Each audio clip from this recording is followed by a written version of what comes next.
অনেক অনেক দিন আগের কথা। পারস্য উপসাগরের উপকূলবর্তী চৈতন্যপুর রাজ্যে একজন রাজা ছিলেন। তিনি ছিলেন দুর্দান্ত প্রতাপশালী একজন মহাবীর। আশেপাশে অনেকগুলো রাজ্য জয় করে নিয়েছিলেন। তিনি যেমন ক্ষমতাধর ছিলেন, ঠিক তেমনি দয়ালু। প্রজাদের দুঃখ কষ্ট সুবিধা অসুবিধা সবকিছু নিয়ে তিনি নিজেই সবসময় খোঁজ খবর নিতেন। প্রজারা অত্যন্ত সুখী শান্তিতে বসবাস করত এবং কোনো কিছুরই অভাব বোধ করত না। প্রজারা রাজাকে তাদের প্রাণের চেয়ে বেশি ভালোবাসত। মন্ত্রী, কি খবর বলুন তো?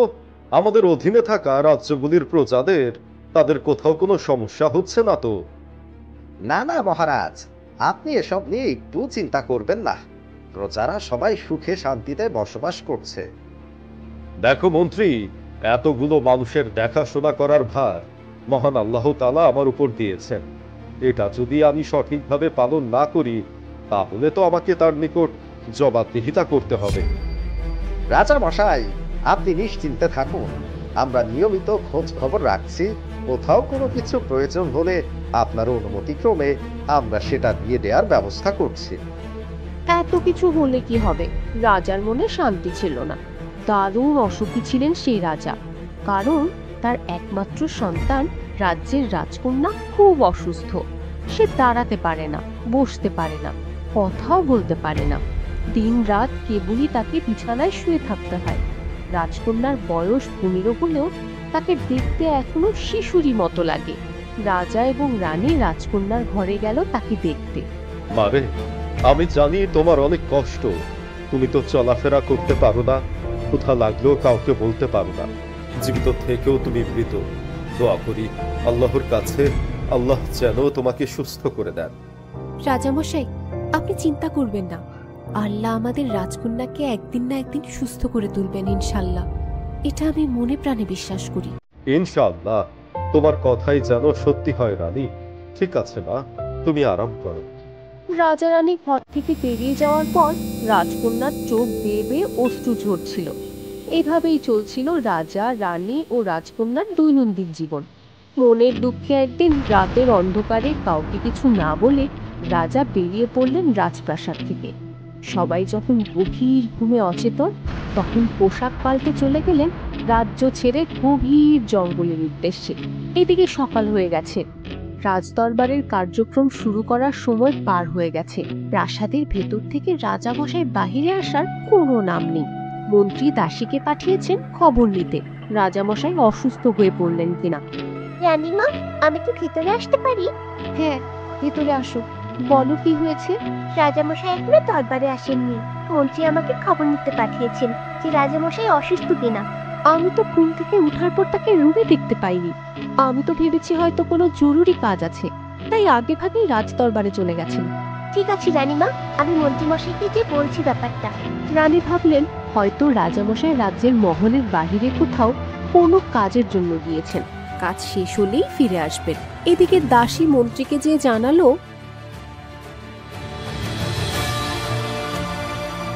মন্ত্রীমশাই, রানীমা ঘুম থেকে উঠার পর রাজামশাইকে ঘরে দেখতে পাননি। রাজামশাই কোথায় গেছেন সে ব্যাপারেও কিছু বলে যাননি কাউকে। বলছো কি তুমি? রাজা মশাই প্রাসাদেও নেই, দরবারেও আসেননি? রাজ্যের কোথাও কোনো কাজে গেলে তো কাউকে না কাউকে সাথে নিয়ে যেতেন। রাজসভার অন্যান্য সদস্যরা একে একে সবাই এসে উপস্থিত হয়েছেন। সবাই অধীর আগ্রহে অপেক্ষা করছেন রাজামশাই কখন ফিরে আসবেন। এদিকে দুপুর গড়িয়ে সন্ধে হয়ে গেল, রাজামশাই তখনও ফিরলেন না। রাত পর্যন্ত রাজা ফিরে না আসায় রানী এবার চিন্তায় পড়ে গেলেন। মন্ত্রী, আমার মনে হয় রাজা মনের দুঃখে রাজ্য ত্যাগ করেছেন।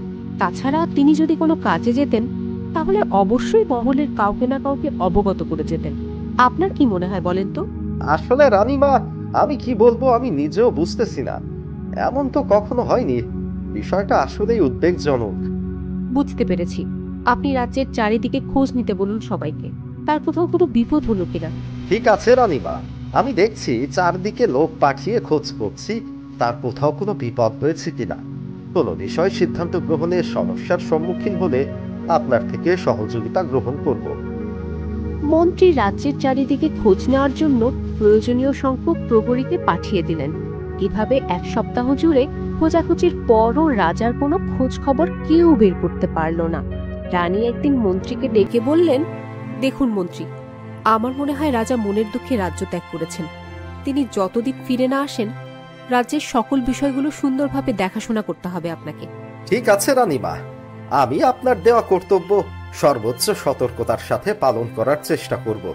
কোনো বিষয় সিদ্ধান্ত গ্রহণে সমস্যার সম্মুখীন হলে আপনার থেকে সহযোগিতা গ্রহণ করব।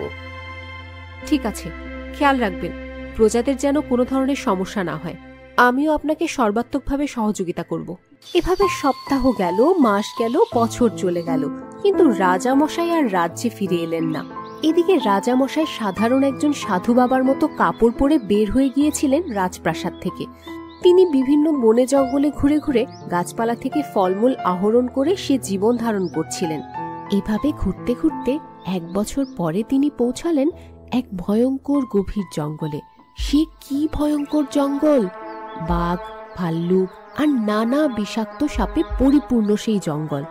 হাঁটতে হাঁটতে একসময় রাজার ভীষণ ক্ষুধা পেয়ে গেল। এই জঙ্গল তো অনেক ভয়ানক দেখছি। আশেপাশে তেমন ফলমূলের গাছও চোখে পড়ছে না। ক্ষুধায় প্রাণ যায় যায়।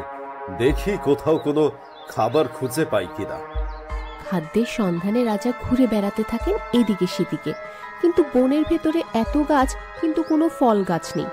অনাহারে তৃষ্ণায় রাজার প্রাণ যায় যায়। শেষে ক্লান্ত হয়ে এক গাছের নিচে বসে পড়লেন রাজা। ঠিক সেই সময় গাছের পাশ দিয়ে কলসি কাঁখে হেঁটে যাচ্ছিল এক ছোট্ট মেয়ে। কি সুন্দর মিষ্টি দেখতে! ছোট্ট ফুটফুটে গোলাকার মুখে দুটি বড় বড় চোখ, আর সেই চোখে যেন রাজ্যের কৌতূহল। কি আজব ব্যাপার! এই ভয়ঙ্কর জঙ্গলে এত সুন্দর ছোট্ট মেয়ে এলো কোথা থেকে? মা জননী, আমাকে একটু পানি পান করতে দেবে? রাজার ডাক শুনে মেয়েটি যেন চমকে উঠল। এই গভীর জঙ্গলে হঠাৎ করে মানুষের কণ্ঠ শুনে মেয়েটি তো অবাক, কেননা এই জঙ্গলে তো কোনো মানুষ বসবাস করে না। পরে রাজাকে দেখতে পেয়ে এগিয়ে গেল। মেয়েটি এগিয়ে যেতেই রাজা বললেন, মা, বেশ কদিন ধরে কিছু খেতে পারিনি, দারুণ তৃষ্ণা পেয়েছে, একটু পানি খাওয়াবে? জি জি, অবশ্যই দেব। আপনি আমার কলস থেকে মন ভরে পানি পান করুন। তোমাকে অনেক অনেক ধন্যবাদ মা, জাযাকাল্লাহ খাইরান। মেয়েটির কলস থেকে পানি পান করার পর রাজা তার ক্লান্ত দেহে যেন প্রাণ ফিরে পেলেন। তিনি উঠে দাঁড়িয়ে মেয়েটিকে জিজ্ঞেস করলেন, কে তুমি মা? এই ভয়ঙ্কর জঙ্গলে একা একা কি করছো? এখানে এলেই বা কোথা থেকে? এই জঙ্গলের মধ্যেই একটা ছোট্ট কুঠিরে আমি আর আমার মা বাস করি। আমার বাবা মারা গিয়েছেন জন্মের আগেই। তুমি আর তোমার মা এই ভয়ানক জঙ্গলে বসবাস করছো? এখানে তোমরা জীবিকা নির্বাহ করো কেমন করে? আগে আমি আর মা দুজনে মিলে জঙ্গল থেকে ফুল তুলে মালা গেঁথে বিক্রি করতাম। তাই দিয়েই আমাদের সংসার চলতো। কিছুদিন ধরে মা অনেক অসুস্থ, তাই সব কাজ আমার একাই করতে হয়। তাই? তাহলে তো তোমার জন্য বিষয়টা অনেক কষ্টকর হয়ে গিয়েছে। এই সন্ধ্যাবেলা তুমি কোথা থেকে আসতেছো? আমি সকালে গিয়েছিলাম ফুল বিক্রি করতে, সারাদিন ফুল বিক্রি করেছি। এখন পানি সংগ্রহ করে বাসায় ফিরছি। এর মাঝেই আপনার সাথে আমার দেখা হয়ে গেল। মা, সত্যি তুমি একটা লক্ষ্মী মেয়ে। এই অল্প বয়সেই নিজের মায়ের দেখাশোনা করছো। আল্লাহ তোমার সচ্ছল জীবন যাপনের জন্য একটা উত্তম ব্যবস্থা করে দিবেন ইনশাআল্লাহ। আপনাকে ধন্যবাদ। এই জঙ্গলে আপনি কোথায় থাকবেন? আমার সাথে আমাদের বাড়িতে চলুন। মা আপনাকে দেখলে অনেক খুশি হবে। ঠিক আছে মা, তুমি যখন এত করে বলছো, তবে চলো, আমি তোমার সাথে যাব তোমাদের বাড়িতে। মেয়েটির কথায় রাজা কেমন যেন অভিভূত হয়ে গেলেন। মেয়েটির সাথে তাদের বাড়িতে গিয়ে দেখেন একটি জীর্ণ পুরনো কুঠির। ভেতরে একটি পাটি বিছিয়ে শুয়ে আছে একজন অসুস্থ মহিলা। মেয়েটি তার মায়ের সাথে রাজার পরিচয় করিয়ে দিল। মেয়েটির মায়ের সঙ্গে অনেক কথা হলো রাজার। রাজা কিন্তু নিজের পরিচয় দিলেন না। ঝিনুক এবং তার মা বুঝতেই পারল না যে তিনি আসলে চৈতন্যপুরের পরাক্রমশালী রাজা। পরের দিন সকালে রাজা ঝিনুকের মাকে জিজ্ঞেস করলো, আচ্ছা, আপনি আমাকে বলুন তো, আপনি কতদিন ধরে এভাবে অসুস্থ হয়ে পড়ে আছেন? আমি অনেক দিন ধরেই অসুস্থ। বনের শেষ প্রান্তে একজন কবিরাজ থাকে, তার কাছে যে আমার শারীরিক সমস্যার কথা বললেই সে ওষুধ দিতে পারবে।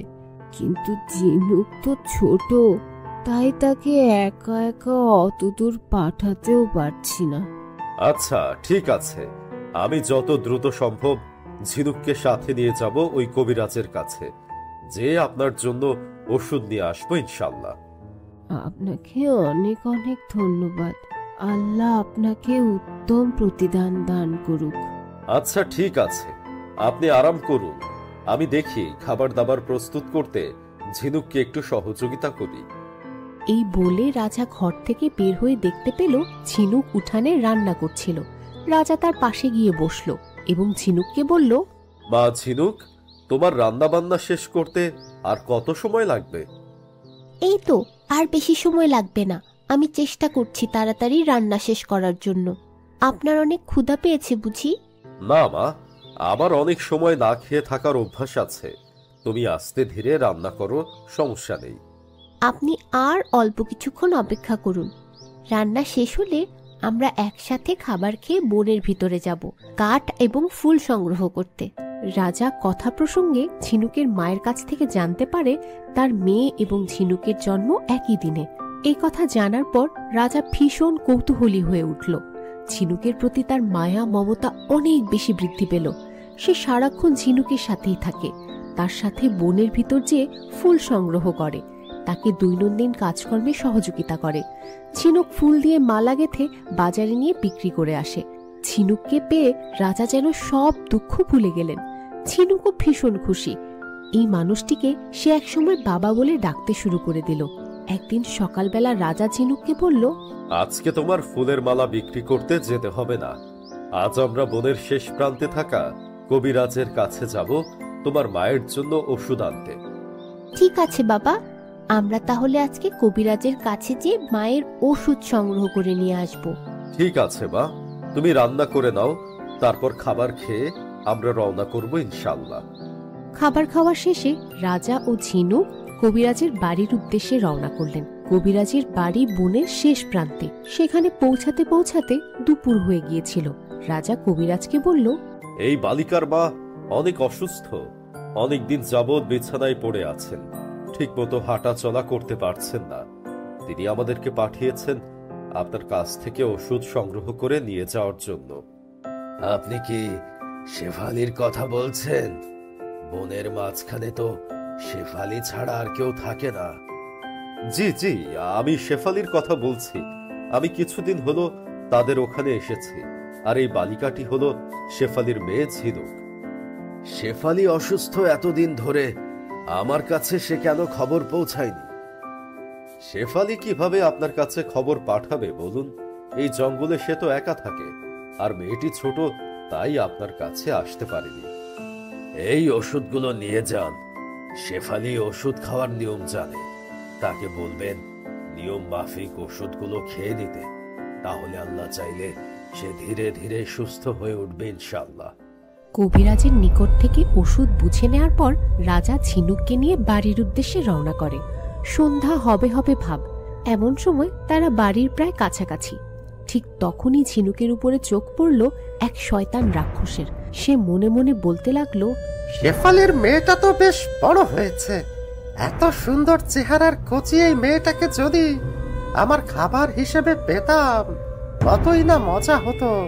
রাজা ঝিনুককে নিয়ে বাড়ি পৌঁছে যায়। এদিকে রাক্ষস মনে মনে পরিকল্পনা করতে থাকে কিভাবে সে ঝিনুককে শিকার করে নিয়ে খেতে পারবে। সে সবসময় রাজা কোথায় যায়, কি করে, সেসব বিষয়ে খোঁজ রাখত। রাজা কখন ঝিনুককে একা রেখে অন্য কাজে যাবে, তখনই সে ঝিনুককে ধরে নিয়ে আসবে। কবিরাজের দেয়া ওষুধগুলি খাওয়ার পরে শেফালি কিছুটা সুস্থ হয়ে উঠতে লাগলো ধীরে ধীরে। সে আস্তে আস্তে বিছানায় উঠে বসলো। এখন সে একটু একটু হাঁটা চলাও করতে পারে। মা ঝিনুক, আমার শরীরটা এখন একটু ভালো, আমি উঠে বসতে পারছি। আলহামদুলিল্লাহ, সকল প্রশংসা মহান আল্লাহর। আল্লাহ তোমাকে সুস্থতা দান করেছেন মা।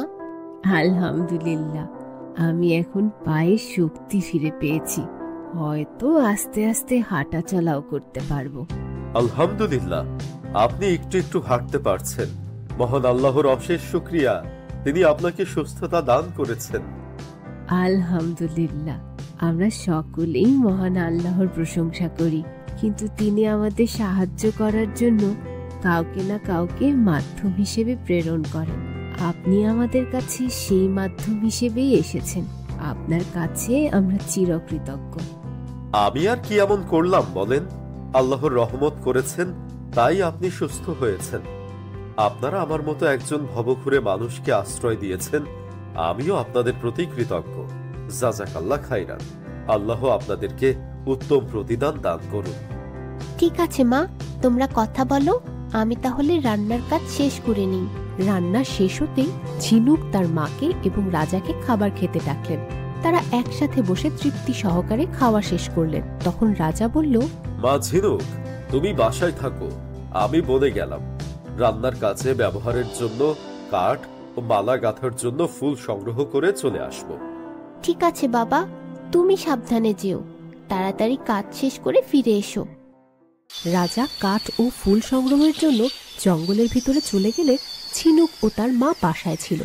সেদিন কোনো এক কাজে আটকে যাওয়ায় বন থেকে ফিরতে দেরি হয়ে যায়। এদিকে দুপুর গড়িয়ে বিকেল, বিকেল গড়িয়ে সন্ধ্যা হয়ে গেল।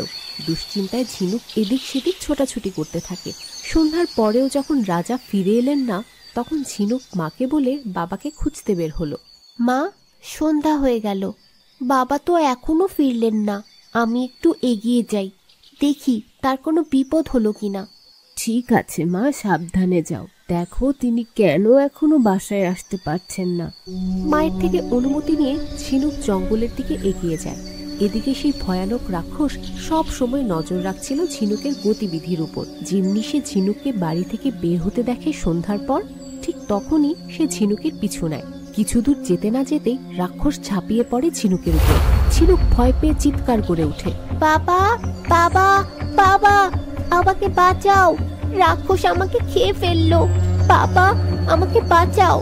চুপ কর পিচ্চি মেয়ে, তোর বাবা তোকে এখানে বাঁচাতে কোথা থেকে আসবে? তোর চিৎকার তোর বাবার কাছ পর্যন্ত পৌঁছাবেই না, সে তো আছে বনের গভীরে। রাক্ষস ঝিনুককে ধরে কাঁধে উঠিয়ে তার আস্তানার দিকে হাঁটতে শুরু করলো। এদিকে রাজা ঝিনুকের চিৎকার শুনতে পেয়ে পরিমরি করে দৌড়ে আসতে লাগলো। রাজা দেখতে পায় একটা ভয়ানক রাক্ষস ঝিনুককে তার কাঁধে করে নিয়ে যাচ্ছে। রাজা হুঙ্কার দিয়ে বলে ওঠে, এই শয়তান রাক্ষস, তোর কত বড় সাহস! তুই আমার মেয়েকে শিকার করতে এসেছিস? শেষবারের মতো বলছি, আমার মেয়েকে ছেড়ে দে, না হলে তোর কপালে দুঃখ আছে। রাজা অনেকটা আত্মবিশ্বাসী, কেননা এরকম দুষ্ট রাক্ষসদেরকে সে এর আগেও সাহায্য করেছেন। রাক্ষস বধের মন্ত্র তার জানা। রাক্ষস ঝিনুককে কাঁধ থেকে নামিয়ে রাজার সাথে লড়াইয়ে লিপ্ত হলো। দুজনের মধ্যে শুরু হলো তুমুল যুদ্ধ। শেষ পর্যন্ত মন্ত্রের জোরে জয় হলো রাজারই। রাজা যখন রাক্ষসকে প্রাণে বধ করতে গেলেন, তখন রাক্ষস কেঁদে কেটে কাকুতি বিরতি করে বলল, হে চৈতন্যপুরের পরাক্রমশালী রাজাধিরাজ, দয়া করে আমাকে প্রাণে বধ করবেন না, তার চেয়ে বরং আমাকে আজীবন দাস বানিয়ে রাখুন। বিনিময়ে আমি আপনাকে এমন এক সত্য বলবো, যা শুনলে আপনার সকল দুঃখ দূর হয়ে যাবে। কি সত্য? রাজকন্যার অসুখের পেছনে কোনো সত্য আছে নাকি? তিনি রাক্ষসের প্রস্তাবে রাজি হলেন। তাকে প্রাণে না মেরে জানতে চাইলেন সেই সত্যি ইতিহাস। আচ্ছা ঠিক আছে, আমি তোমায় প্রাণ ভিক্ষা দিচ্ছি। তুমি আমাকে বলো, কি সেই সত্য ঘটনা যার জন্য আমার জীবনে এত দুঃখ? রাক্ষসটির মুখে এই কথা শুনে যেন হাঁফ ছেড়ে বাঁচল। সে বলতে শুরু করলো, অনেক আগে আপনি এক রাক্ষসকে হত্যা করেছিলেন। সেই রাক্ষসের মা প্রতিজ্ঞা করে ছেলে হত্যার প্রতিশোধ নেয়ার। সবকিছুর বিনিময় হলেও রাজার ক্ষতি সাধন সে করবেই। আর সেজন্যই রাজার স্ত্রী যখন সন্তান সম্ভবা, তখন সে জাদু বলে রানীর গর্ভ থেকে রাজকন্যাকে সরিয়ে এই কুটিরের নারীর গর্ভে স্থাপন করেন। রাজকন্যার জন্ম হয় এই কুটিরে। এই মেয়েটি হলো চৈতন্যপুরের রাজকন্যা। কি বলছো তুমি এসব? তাহলে আমার ঘরে জন্ম নেওয়া প্রতিবন্ধী ওই মেয়েটিকে? আপনার ঘরে জন্ম নেওয়া অসুস্থ শিশুটি আসলে রাজকন্যার অর্ধাংশ। ওদের দুজনকে যদি কোনো পূর্ণিমার রাতে এক বিছানায় শোয়ানো যায়, তবে তারা দুয়ে মিলে সম্পূর্ণ মানুষে পরিণত হবে। রাক্ষসের কথা শুনে রাজা মেয়েটিকে বুকে জড়িয়ে নিলেন। মেয়েটি তার মাকে নিয়ে ফিরে এলো রাজপ্রাসাদে। বহুদিন পর রাজাকে পেয়ে প্রজারাও ভীষণ খুশি। সঙ্গে রাজকন্যা পাওয়ার খবরে তাদের তো আনন্দের কোনো বাদ মানল না। তারপর এক পূর্ণিমা রাতে দুই রাজকন্যাকে এক বিছানায় শোয়ানো হলো। পরদিন সকালে দেখা গেল ঘর থেকে বের হয়েছে এক অনিন্দ্য সুন্দরী রাজকন্যা। দিন দিন সে বিদ্যা বুদ্ধিতেও তার পারদর্শিতার পরিচয় দিতে লাগলো। রাজকন্যার রূপ গুণের প্রশংসা ছড়িয়ে পড়ল দেশ দেশান্তরে। চৈতন্যপুর রাজ্যে রাজা, রাজকন্যা, প্রজা সবাই মিলে সুখে শান্তিতে দিন কাটাতে লাগলো।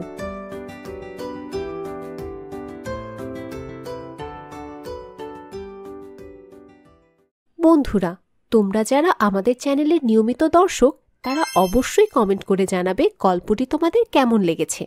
আর যারা আমাদের চ্যানেলের নতুন দর্শক তাদের প্রতি অনুরোধ, অনুগ্রহপূর্বক চ্যানেলটি সাবস্ক্রাইব করুন এবং নোটিফিকেশন বেল বাটনটি অন করে রাখুন, যাতে পরবর্তী গল্প আপলোড দেওয়ার সাথে সাথে নোটিফিকেশন পৌঁছে যায় আপনার কাছে। ধন্যবাদ সবাইকে।